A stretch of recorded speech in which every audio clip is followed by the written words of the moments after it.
Halo, Assalamualaikum warahmatullahi wabarakatuh. Kembali lagi bersama aku di Kata Mutiara. Jadi, di video kali ini aku mau membahas nilai dari satu drama Korea yang lagi heboh banget sekarang, yang lagi banyak banget yang nonton juga. Dan kalau nggak salah baru beberapa hari lalu tuh episodenya tuh udah tamat gitu, udah selesai lah. Aku nonton waktu masih ongoing gitu kan. Nah, judulnya adalah sesuai yang kalian sudah lihat di thumbnail dan lain-lain, yaitu adalah It's Okay to Not Be Okay. Nah, di sini aku nemuin banyak banget nilai yang baik, apalagi sebagai orang tua ya, karena kan kalau misalnya aku udah punya anak gitu kan, maksudnya, jadi aku tuh bisa ngerasain kalau wah ternyata banyak yang salah gitu loh, maksudnya banyak kejadian-kejadian yang orang tua tuh lakuin ke anak tanpa sadar gitu kan, dan kayaknya fine-fine aja gitu, padahal itu bisa ganggu mentalnya si anak itu gitu kan. Nah, di sini aku udah nyiapin catatan yang aku mau kasih tau ke kalian dari drama ini gitu kan. Pertama, yang soal si Komunyong gitu kan. Di situ dikasih tahu kalau misalnya Komunyong ini terlahir dari orang tua gitu yang terpandang ya kan, dia punya rumah yang mewah, yang besar gitu kan, tapi dia kurang dapat kasih sayang dari kedua orang tuanya. Apalagi karakter mamahnya yang kejem banget gitu ya, horor pokoknya karakter mamanya, dan si Komunyong ini harus ngikutin apa kata mamanya gitu. Jadi dia ya nggak bisa memilih apa yang dia suka gitu. Jadi kalau misalnya mama yang ngomong apa ya dia harus nurut gitu kan. Dan akhirnya menularlah ke si Komunyong menjadi anak yang berkembang dengan sikap yang dingin, terus yang bodoh amat sama orang gitu kan, pokoknya yang nggak pedulian lah gitu. Jadi sikap orang tua itu bisa nular ke anak gitu kan. Harusnya orang tua yang ngasih mendidik anak dengan cara yang baik dan bisa menularkan aura positif ke anak gitu. Jadi anaknya bisa berkembang dengan baik gitu, dengan aura yang positif pula gitu kan. Nah, yang kedua, bahaya anak jika dipaksa memenuhi tuntutan orang tua. Kalau misalnya kalian tahu si Kwon Gi-do itu ya, yang di rumah sakit jiwa yang apa, kalau misalnya stres tuh dia buka-buka celana gitu loh, kayak mamer-mamerin apa gitu. Jadi dia cuma pakai celana pendek doang gitu kan. Terus dia keliling-keliling lari-lari. Nah, ini di sini aduh parah banget. Jadi anak ini itu si Kwon Gi-do ini stres karena ada sebabnya dong pasti ya kan, dan sebabnya itu adalah karena dia tuh dibeda-bedain gitu sama orang tuanya. Jadi dia harus ngikutin apa kata orang tuanya, dan dia aduh ada telepon guys tadi, sorry ya jadi keputus. Nah, jadi dia tuh harus ngikutin apa kata orang tuanya, dan dia itu dinilai nggak cerdas dibanding kakak-kakaknya dan adik-adik yang lain gitu loh. Jadi sampai aku tuh ingat ibunya di situ tuh ngomong marah-marah kan, dia tuh ngomong kayak gini ibunya, kenapa sih kamu tuh lahir dari perut saya gitu kan, maksudnya kenapa kamu tuh lahir dari perut saya gitu, ibunya ngomong kayak gitu. Nah, aku baru ingat kalau misalnya banyak banget orang tua yang marah sama anaknya terus ngomongnya, aduh nyesel mama nih ngelahirin kamu gitu kan, kayak ya ampun, itu sakit banget sih sumpah. Jadi kadang-kadang kita suka nyepelein gitu loh, kayak udah namanya orang tua juga lagi marah, tapi ya marahnya kan harusnya nggak sampai kayak gitu kan, sampai kayak nyesel ngelahirin kamu gitu kan. Nah, akhirnya si Kwon Gi-do itu ya stres gitu loh, maksudnya nggak dianggap sama anggota keluarganya karena dirasa dia tuh paling nggak cerdas di antara yang lain gitu, dan nggak bisa ngikutin apa kemauan orang tuanya, karena di sini orang tuanya itu kan politikus ya kalau nggak salah gitu kan. Nah, maksud aku, aduh aku tuh sering banget denger kata-kata kayak gitu, kayak aduh mama tuh nyesel ngelahirin kamu gitu kan.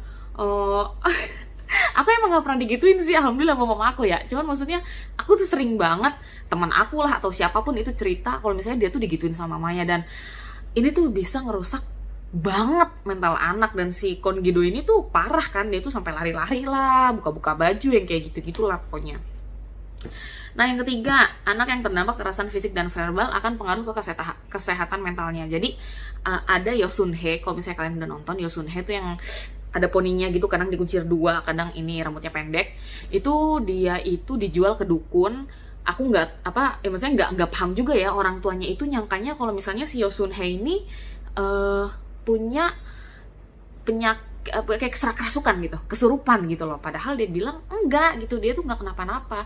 Nah cuman dia tuh jadi dikasih kedukun gitu loh. Nah mamanya jadi sering mukulin dia kalau dia nggak mau nurut kayak gitu-gitu.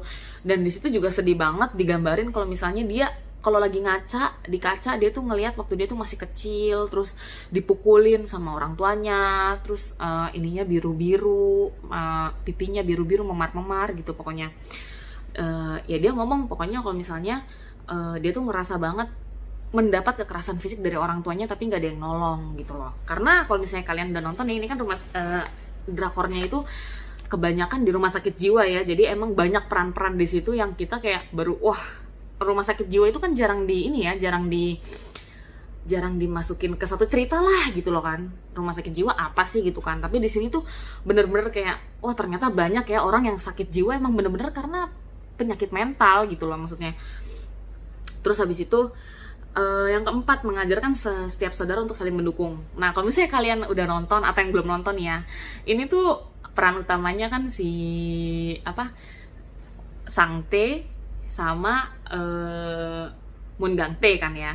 Nah dia ini kan berdua adik kakak. Nah si Sangte-nya ini kan autisme kan dia kan. Jadi ya autismenya bukan yang parah, tapi emang harus dapat bantuan dari si adiknya ini, si Moon Gang-tae ini. Dan mereka tuh kompak banget. Mereka tuh udah ditinggalin sama orang tuanya, ibunya udah nggak ada, bapaknya udah nggak ada.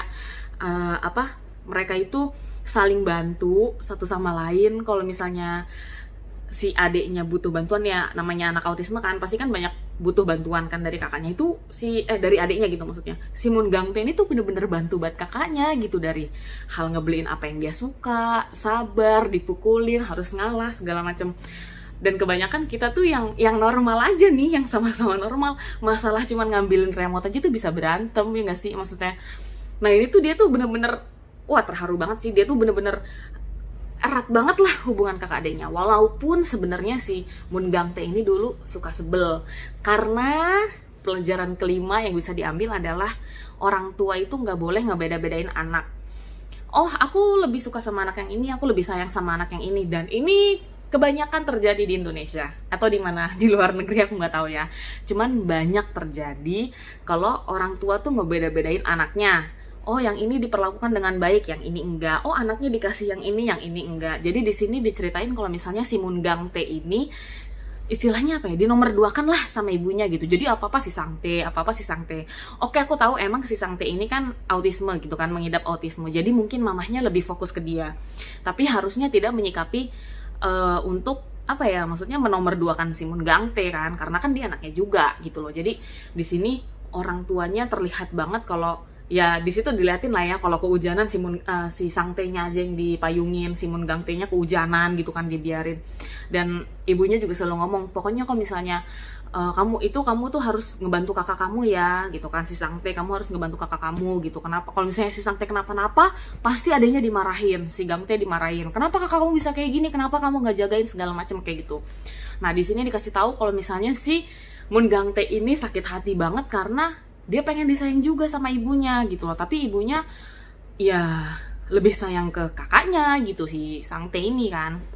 Maksud aku di sini juga mungkin kalian juga ada yang ngerasain kalau misalnya diperlakukan beda sama orang tua kalian gitu kan, lebih sayang yang ini, lebih diperlakukan yang baik yang kayak yang ini aja gitu kan, atau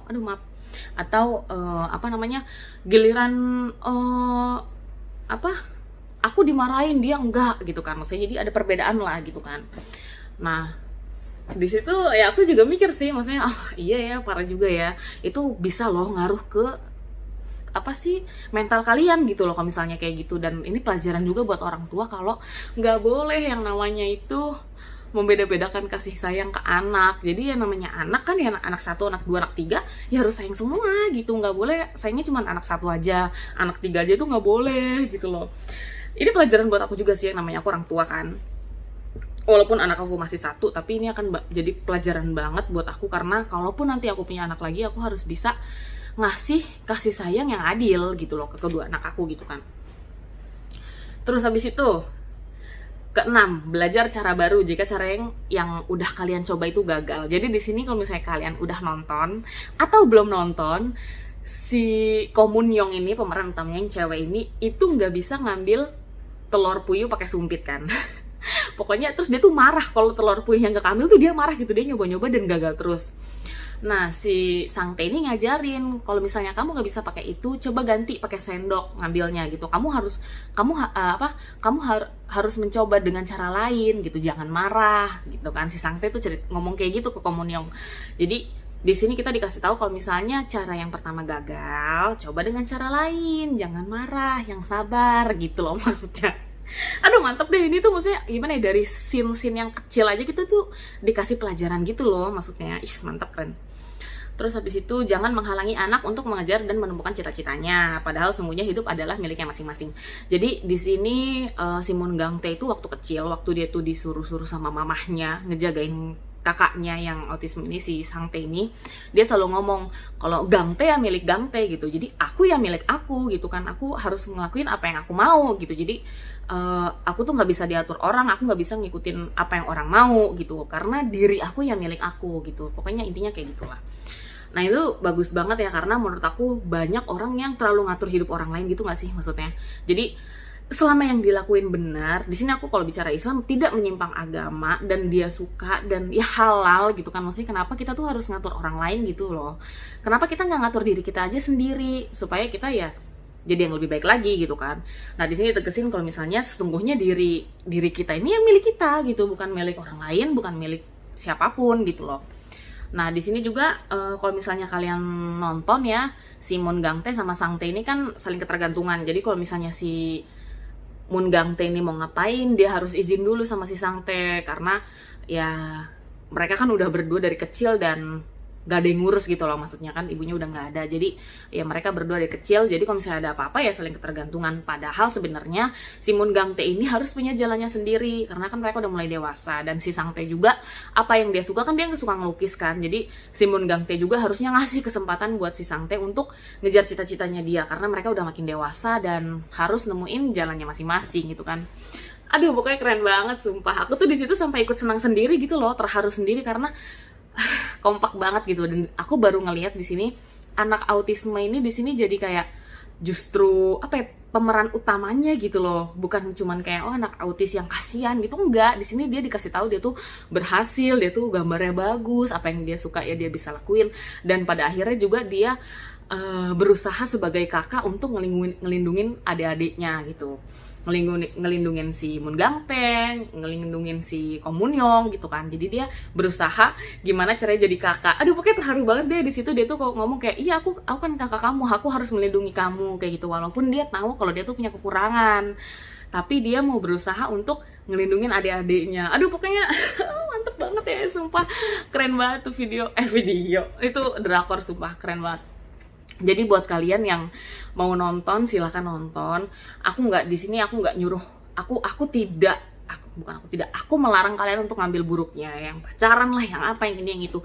Tapi banyak banget nilai yang bisa diambil, apalagi tentang psikologis anak gitu kan. Terus kesempatan-kesempatan yang kita bisa ambil sebenarnya gitu kan, jalan yang kita bisa ambil sebenarnya, tapi kita tuh terlalu ngikutin omongan orang gitu loh di situ. Terus ya pokoknya bagus lah ya. Kalian jangan nilai aku tuh, aku bukan nge-review karena pemainnya cantik atau ganteng, itu enggak, tapi karena emang ceritanya tuh bagus dan banyak pelajaran yang bisa diambil gitu loh. Karena ya aku tau lah, aku bukan ngerendahin sinetron Indonesia sih, cuman ya terlalu bertele-tele gitu, terlalu banyak episodenya sampai 200 sekian, 300 sekian kan, dan jadi aku nggak dapat nilainya apa gitu loh. Nah di drakor ini, terutama yang lagi aku bahas ini ya, nilainya banyak yang bisa diambil dan bagus dan jelas gitu loh. Terharu deh pokoknya, bagus. Rating aku 9,5. Mantep, sumpah kalian harus nonton. Ya udah paling gitu aja. Semoga video aku bermanfaat dan bermanfaat buat kalian juga, yang kalian bisa ngerti, yang kalian pernah bisa ngerasain, pernah dibeda-bedain sama orang tua atau apa, ya kalian coba nonton. Yang jelas kalian harus bisa healing lah gitu, bisa memperbaiki, bisa menyembuhkan diri sendiri gitu. Kayak semangat terus deh. Dari situ aku langsung kayak ya ampun, ternyata banyak ya orang yang lebih membutuhkan kasih sayang dari kita gitu kan. Maksudnya kenapa sih kita tuh suka jahat sama orang padahal ngapain gitu kan maksudnya. Aduh pokoknya hebat, keren. Udah paling gitu aja. Jadi sampai bertemu di video selanjutnya. Wassalamualaikum warahmatullahi wabarakatuh. Bye bye.